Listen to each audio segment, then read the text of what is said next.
Assalamualaikum warahmatullahi wabarakatuh. Selamat pagi, Puhaba Syedara. Kembali lagi bersama kami dalam Berita Aceh. Saya Akbar Hazana. Beragam berita aktual, tajam dan terpercaya akan kami hadirkan untuk Anda pagi ini. Dan berikut 3 berita utama pagi ini.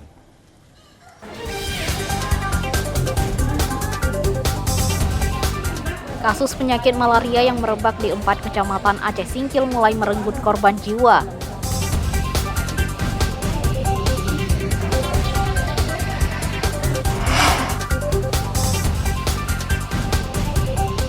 Pelaku pencurian yang menyaru sebagai penyedia jasa angkutan pindah rumah diciduk polisi.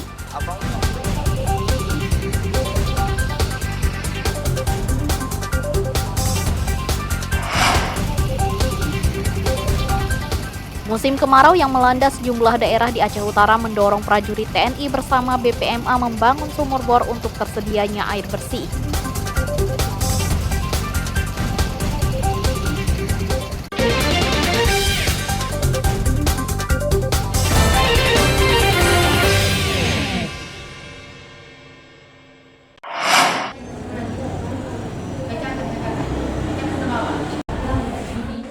Penyakit malaria Anopheles falciparum yang merebak di Kabupaten Aceh Singkil mulai merenggut korban jiwa.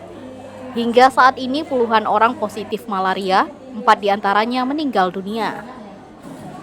Dari 33 warga di 4 kecamatan yang terjangkit malaria Anopheles falciparum, 4 diantaranya meninggal dunia selama 2 bulan terakhir. Pemkab Aceh Singkil telah menetapkan status kejadian luar biasa KLB sejak peningkatan kasus malaria Anopheles falciparum di daerah itu. Selama rentang waktu April hingga Mei 2024, 33 kasus ditemukan di 4 kecamatan di Kabupaten Aceh Singkil. Kasus malaria di Kecamatan Pulau Banyak ada 12 kasus, di Kecamatan Pulau Barat ada 19 kasus, 1 orang di Kecamatan Kuala Baru dan 1 orang di Kecamatan Singkil Utara.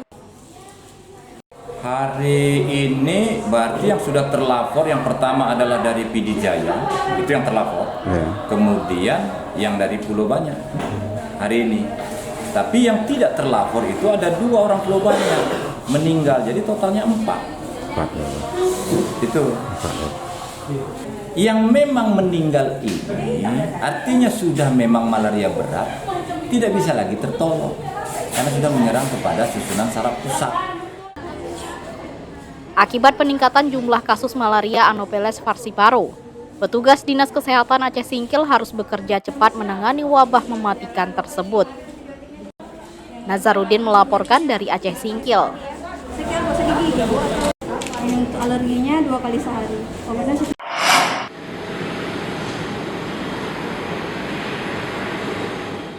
Jemaah calon haji JCH Embarkasi Aceh diberangkatkan ke Arab Saudi melalui Bandar Udara Internasional Sultan Iskandar Muda Aceh Besar pada Rabu petang. Wakil Presiden Ma'ruf Amin melepas pemberangkatan JCH di sela kunjungan kerjanya di Provinsi Aceh. JCH asal Kabupaten Aceh Besar dan Kota Sabang berjumlah 393 orang. Semua jemaah dalam kondisi layak terbang meski sebagian jemaah merupakan lansia yang berisiko tinggi. Wapres Ma'ruf Amin didampingi istrinya sempat memantau ke dalam kabin pesawat untuk memastikan kesiapan para jemaah kloter pertama ini. Ma'ruf Amin berpesan kepada para jemaah mewaspadai cuaca panas ekstrim dengan suhu mencapai 43 derajat Celcius yang melanda tanah suci. Oleh karena itu diimbau perbanyak minum air putih dan menyiapkan obat-obatan. Pada kesempatan ini, Ma'ruf Amin meminta para jemaah haji tidak perlu memaksakan diri saat menunaikan ibadah haji agar kondisi jemaah fit dan lancar melaksanakan rukun Islam yang kelima. Yang saya minta diwaspadai karena cuaca di Mekah sekarang cukup panas, 40, 42, 43 derajat, sehingga mereka harus bisa menjaga diri, selalu membawa air minum untuk menghindari panas yang terik, dan juga jangan memaksakan diri ya untuk berlebih. Dari 393 jemaah kloter pertama, 104 diantaranya lansia. Jemaah yang tertua berusia 94 tahun dan yang termuda berusia 19 tahun. Tim Liputan melaporkan dari Kabupaten Aceh Besar.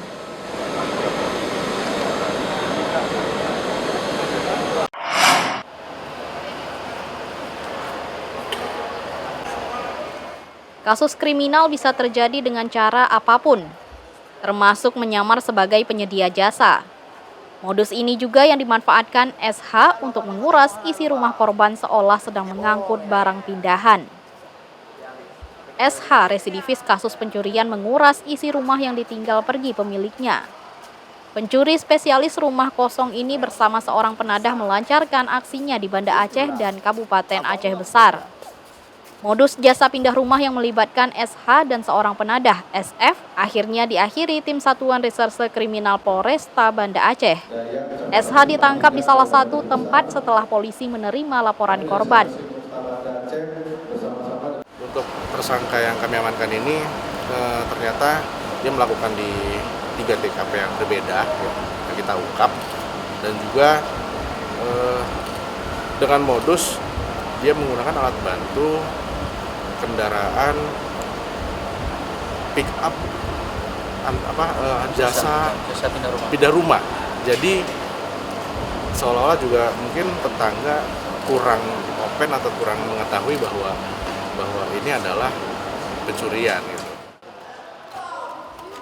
Aksi pria berusia 30 tahun ini berakhir usai beraksi di 3 lokasi. Pelaku mencuri berbagai perlengkapan rumah tangga termasuk pendingin ruangan dan sepeda motor. Untuk mengelabui tetangga korban, pelaku menggunakan mobil pickup jasa pindah rumah sehingga aksinya mulus. Akibat tindakan pelaku, kerugian diperkirakan mencapai ratusan juta rupiah. Sementara untuk mempertanggungjawabkan perbuatannya, pelaku mendekam di sel Polresta Banda Aceh dan terancam pasal 363 ayat 1 KUHP, Jungto 362 tentang pencurian. Tim Liputan melaporkan dari Banda Aceh.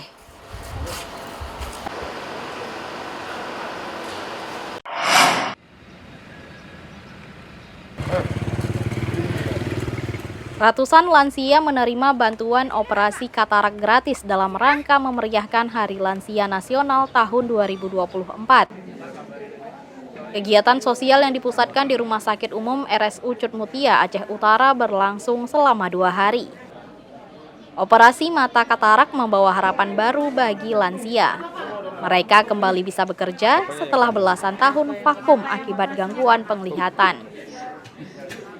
YPP Indosiar bersama Kementerian Sosial dan Seksi Penanggulangan Buta Katarak serta pengurus Pusat Perhimpunan Dokter Spesialis Mata Indonesia Perdami memberikan pelayanan operasi mata gratis bagi ratusan lansia di pantai timur Aceh. M. Yunus, satu dari ratusan lansia di Aceh Utara yang kembali bisa menikmati pandangan dan bisa bekerja. Warga desa Paloh Igeh, Kecamatan Dewantara berusia 71 tahun ini merupakan penerima manfaat operasi katarak gratis yang digelar YPP SCTV Indosiar bekerja sama dengan Kementerian Sosial. Pak, sudah berapa lama menggunakan katarak? Lebih kurang 5 tahun lah. Berat mengganggu dalam perjalanan nggak bisa. Kalau malam-malam nggak bisa keluar lagi. Kalau mana ada datang dia kampung nggak bisa jalan. Bapak kan udah dioperasi nih, Udah. Pak. Gimana Pak? Senang atau Udah agak senang lagi kayak udah operasi, udah agak nampak orang. Ucapan terima kasih kepada TPP dan CTP yang telah operasi mata saya. Yunus begitu gembira setelah mendapatkan pelayanan operasi mata gratis. Ia kembali bisa bekerja merangkai daun rumbia untuk mendapatkan penghasilan buat keluarga. Sementara itu, Menteri Sosial Tri Risma hari ini yang meninjau langsung operasi katarak berbincang dengan pasien menanyakan perasaan mereka. Karena ini menyangkut produktivitas bangsa.